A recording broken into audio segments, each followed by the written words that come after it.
May isang Samaritanang dumating upang umigib. Sinabi ni Jesus sa kanya, "Maaari bang makilong?"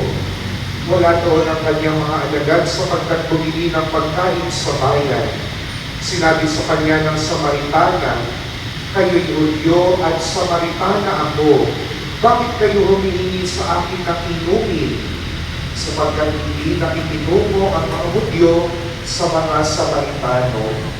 Sumagot si Jesus, "Kung alam ninyo lamang kung ano ang ipinagkakaloob ng Diyos at kung sino itong humihingi sa inyo ng inumin, marahil ay kayo ang hihingi sa Kanya at kayo na may bibigyan niya ng tubig na nagbibigay buhay."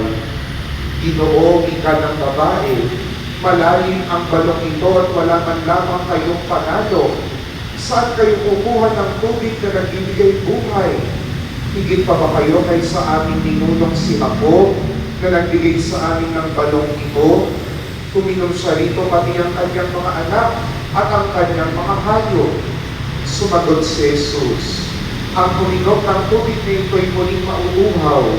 Ngunit ang uminom ng tubig na ibibigay ko ay hindi na muling mauuhaw. Ito'y magiging isang bukal sa loob niya, mapadong at pagbibigay sa kanya ng buhay na walang hanggan." Sinabi ng babae, "Ginoo, kung gayon po'y bigyan ninyo ako ng tubig na sinasabi ninyo, nang hindi na ako mauhaw ni pumarito pa upang sumalo.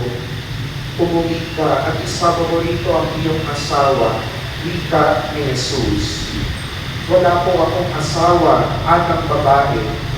"Tama ang sinabi mong wala kang asawa," tugon ni Jesus, "sapagkat 5 na ang iyong naging asawa at ang kinakasama mo ngayon ay hindi mo asawa.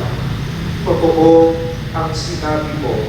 Sinabi ng babae, "Ginoo, sawari ko'y propeta kayo. Dito sa bundok na ito sumamba sa Diyos ang aming mga magulang.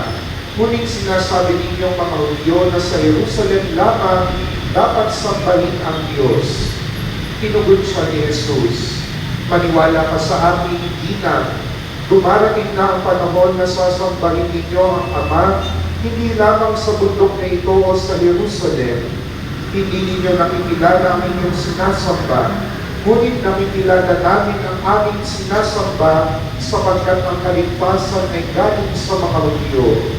Ngunit dumarating na ang panahon, ngayon na nga, na ang mga tunay na sumasamba sa Ama ay sasamba sa Kanya sa Espiritu at sa katotohanan, sapagkat ito ang hinahanap ng Ama sa mga sumasamba sa Kanya. Ang Diyos ay Espiritu, kaya dapat siyang sambahin sa Espiritu at sa katotohanan." Sinabi ng babae, "Nalalaman ko po parito ang Mesiyas, ang tinatawag na Kristo. Pagparito niya, siya ang magpapahayag sa amin ng lahat ng bagay. Akong nagsasalita sa iyo, ang tinutukoy ko," sabi ni Jesus. Dumating na sa Galileo ng kanyang mga alagad. Nabigla sila nang makitang nakikipag-usap siya sa isang babae. Ngunit isa man sa kanila'y walang nagtanong kung ano ang ibig ni Jesus o kaya'y kung bakit siya nakikipag-usap sa babae. Iniwan ng babae ang kanyang baka. Bumalik sa bayan at sinabi sa mga taga roon, "Halika kayo, tignan ninyo ang taong nagsabi sa akin ng lahat ng ginawa ko. Siya na kaya ang Kristo?" Kaya't lumabas sila ng bayan at nagpunta kay Jesus. Samantala, makailang ulit na sinabi sa kanya ng mga alagad, "Rabay, kumain na po kayo." Ngunit sumagot siya, "Ako'y may pagkain hindi ninyo alam."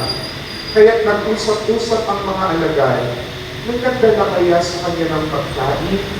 Sinabi sa kanila ni Jesus, "Ang pagkain ko'y ang tuparin ng kalooban ng nagsugo sa akin at ganapin ang ipinagagawa niya. Hindi ba sinasabi ninyo, 4 na buwan pa at anihan na? Sinasabi ko sa inyo, masdan ninyo ang mga bukid, inom na at handa ng anihin. Ang gumagapas ay tumatanggap ng lupa at nag-iipon ng bunga para sa buhay na walang hanggan. Kaya't magkasamang nagadala ang naghahasi at nag-aani.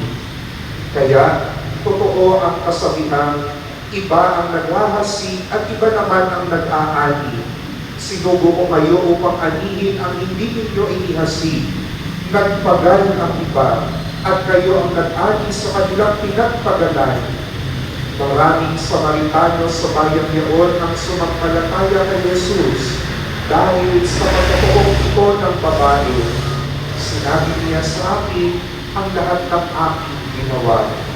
Kaya't paglapit ng mga Samaritano kay Jesus, hiniling nila na tumigil muna siya roon at nanatili siya roon ng 2 araw.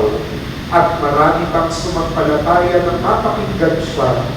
Sinabi nila sa babae, nananampalataya kami ngayon, hindi na dahil sa sinabi mo, kundi dahil sa narinig natin sa Kanya, nakilala namin siya nga ang tagapagligtas ng sanlibutan. Ang mabuting balita ng Panginoon.